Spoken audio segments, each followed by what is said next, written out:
தேஜு, நீ இல்லாதப்போ மனசு உன் நினைப்போடு தான் முழுசா நிறைஞ்சிருக்கு. என் உதடு மட்டும் இல்ல, என் உடம்புல இருக்கிற ஒவ்வொரு பாகமும் சத்தமா உன்னையே கூப்பிடுற மாதிரி இருக்கு. உனக்காக ரெடி ஆகுறது நல்லா இருக்கு தேஜு. அப்படி ரெடி ஆகும் போது நீ என் பக்கத்திலே இருக்கிற மாதிரி, உன் பார்வை என்ன குத்துற மாதிரியே தோணுது.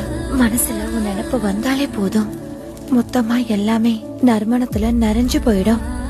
இன்னும் இந்த சாம்பிராணி தூபம் தேவைன்னு நினைக்கிறியா?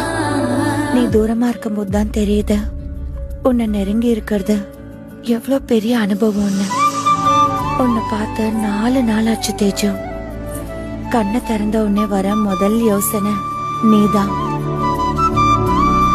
மார்னிங் காஃபி சூடான ஆவி குட் மார்னிங் சொல்லுது. ஆனா நீ பக்கத்துல இருக்கும் போது என் கண்ணத்தை தொடுற உன் மூச்சு காத்து எனக்கு ரொம்ப பிடிக்கும்.